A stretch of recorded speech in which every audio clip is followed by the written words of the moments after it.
Cette initiative marque un tournant important dans la gouvernance du secteur financier guinéen. En s'engageant dans cette démarche d'inspection systématique, l'Inspection générale du travail rappelle que la conformité sociale et la protection des travailleurs sont des piliers indissociables de la stabilité économique et de la confiance en nos institutions.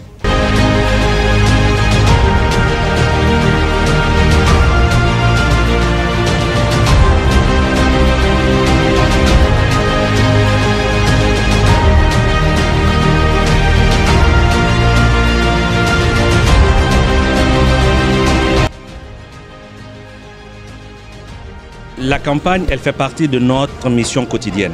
Mais sauf que cette fois-ci, on veut lui donner une ampleur et c'est à cause de cette ampleur-là qu'on a fait ce point de presse pour normaliser les rapports qu'on peut avoir avec les employeurs et aussi les informer à l'avance de ce qu'on compte faire.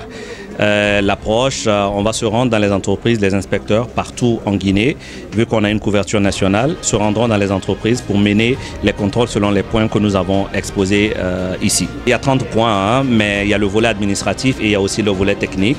Tout ce qui est protection administrative mais aussi de la santé technique, de la santé du travailleur seront passés en revue. Les questions de contrat de travail, les questions des heures supplémentaires, les questions de fiches de paye. Donc tous ces détails là sont déjà contenus dans le Code du travail et c'est l'application de cette législation-là justement que nous surveillons en République de Guinée. On remercie nos autorités, Monsieur le ministre du Travail et de la Fonction publique, Monsieur Faya François Bourneau, qui fait absolument tout pour que cette inspection et l'administration du travail en général rayonnent, qu'elle soit beaucoup plus performante, qu'elle soit beaucoup plus pointue et vous allez voir des actions qui vont venir dans les jours à venir.